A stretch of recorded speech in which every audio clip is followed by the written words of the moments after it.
রাধে রাধে। রাধাষ্টমী কবে? 11ই সেপ্টেম্বর 2024 খ্রিস্টাব্দ, বুধবার, শ্রী শ্রী রাধাষ্টমী ব্রত।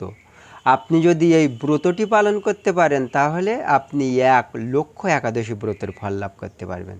আপনি যদি এই ব্রতটি পালন করতে পারেন তাহলে আপনার কোটি জন্মের ব্রহ্মহত্যাজনিত সমস্ত পাপ বিনষ্ট হয়ে যাবে।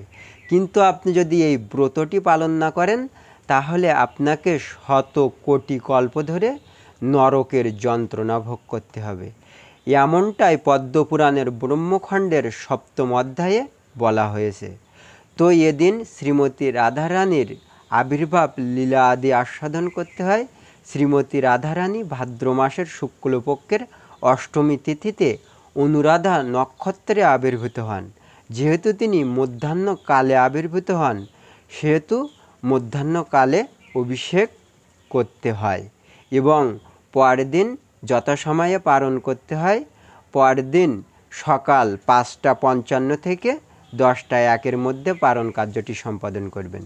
তো আপনি শ্রীমতী রাধারানীর কৃপা লাভের জন্য অবশ্যই রাধাষ্টমী ব্রতটি পালন করবেন এবং ভিডিওটি শেয়ারের মাধ্যমে আত্মীয় স্বজন বন্ধুবান্ধব সকলকে উৎসাহিত করবেন যাতে তারা প্রতিটা রাধাষ্টমী এবং একাদশী ব্রত পালন করে শ্রী শ্রী রাধা গোবিন্দের কৃপা লাভ করে গোবিন্দের রাজ্যে প্রত্যাবর্তন করতে পারে। সকলকে অসংখ্য ধন্যবাদ ভিডিওটি দেখার জন্য। সকলেই ভালো থাকুন, সুস্থ থাকুন, কৃষ্ণ ভাবনায় থাকুন। রাধে রাধে।